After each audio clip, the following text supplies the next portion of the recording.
আমি এই অন্ন সেৱাটো আৰম্ভ কৰিছোঁ আজি 2002ৰ পৰা।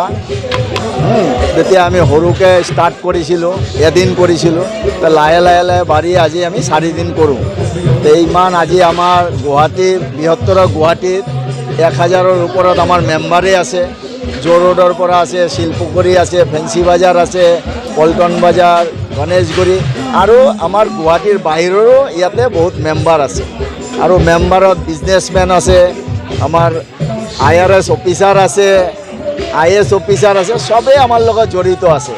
আৰু এই চবৰ জড়িত থকাৰ কাৰণে আমি ৰাইজৰ সেৱা কৰিব পাৰিছোঁ।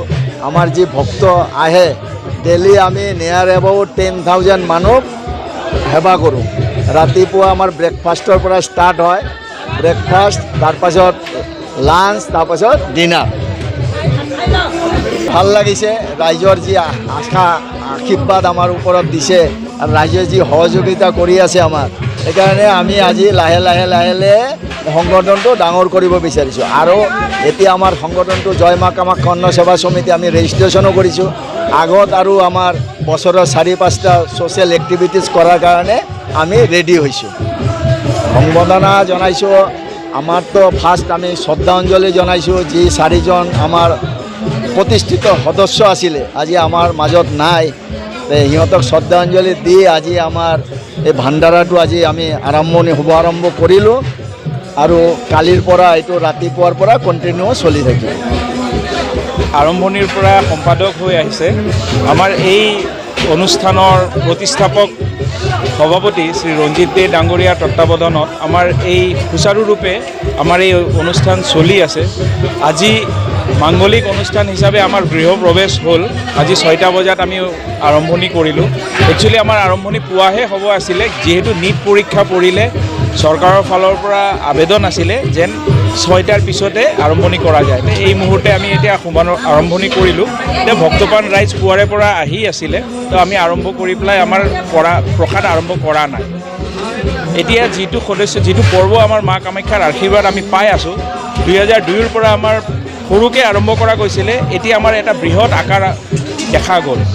এতিয়া আমি সমূহ গুৱাহাটীবাসী ৰাইজক আমি অনুৰোধ জনাওঁ যে আপোনালোক আহক, আমাৰ ভাণ্ডাৰা উপভোগ কৰক। ইয়াতে আমাৰ চৰকাৰী ফালৰ পৰা প্ৰত্যেক দিনে আমাৰ ভোগ টেষ্ট হয়, তাৰপিছতে ভক্তপ্ৰাণ ৰাইজক দিয়া হয়। ইয়াতে আমাৰ খুব ৰেগুলাৰ ফ্ৰেছ ফুডছ যিমান আহে চব ইয়াতে উঠি পেলাই আহে আৰু ৰেগুলাৰ ৰান্ধা বঢ়া হয়। যিখিনি লেফ্ট অভাৰ থাকি যায় সেইখিনি পেলাই দিয়া যায়, আকৌ নতুনকৈ আৰম্ভ হয়, নতুনকৈ ৰন্ধা হয়, তাৰপিছত ভক্তপ্ৰাণ ৰাইজক খোৱা যায়। লগতে আমাৰ ইয়াতে আশীৰ্বাদ ৰূপে আমি বহুতকে সহযোগিতা পাইছোঁ। গুৱাহাটীৰ বহুত পুৰণি প্ৰতিষ্ঠিত ব্যৱসায় আমাৰ লগত আছে, বহুত ডাঙৰ ডাঙৰ চাকৰিয়াল আমাৰ লগত, পলিটিচিয়ানছ কিছুমান আমাৰ লগত সহযোগ কৰি আছে। আৰু লগত মানুহটো আমাৰ সদস্য আছে। আমাৰ সদস্য ভাৰতবৰ্ষত প্ৰত্যেকটো জেগাৰ পৰা আমাৰ ইয়াতে আহে। যিহেতু আমাৰ ইয়াতে এটা ট্ৰাষ্ট হয়, আমি ইমান মাৰ্কেটিং নকৰোঁ। আমাৰ ইয়াতে একদম পূৰা প্ৰাইভেট কেম্পাছ হয় সেইটো, তো সেই হিচাপত ইয়াতে কিছুমান বাধ্যতামূলক ৰেষ্ট্ৰিকশ্যন আছে য'ত আমি যাব নোখোজোঁ। মাংগলিক অনুষ্ঠান হিচাপে আমাৰ কীৰ্তনাদি চলি থাকে। মাৰ যিখিনি পৰ্ব হয়, প্ৰবৃত্তি কৰা আদিৰ পৰা নিবৃত্তিলৈকে আমাৰ ইয়াতে মাংগলিক অনুষ্ঠানবিলাক চলি থাকে আৰু দেৱীৰ আৰাধনা আমি ইয়াতে কৰি থাকোঁ। কেতিয়াবা মন গ'লে আমাৰ ভক্তপ্ৰাণ ৰাইজ ইয়াতে প্ৰসাদ গ্ৰহণ কৰাৰ পিছত ওপৰলৈকে যায়, তাৰপিছত সেৱা লৈ পেলাই আকৌ ইয়াতে আহে, ৰেষ্ট কৰে, তাৰপিছত ইয়াৰ পৰা উভতি যায়। সেইখিনিয়ে আৰু।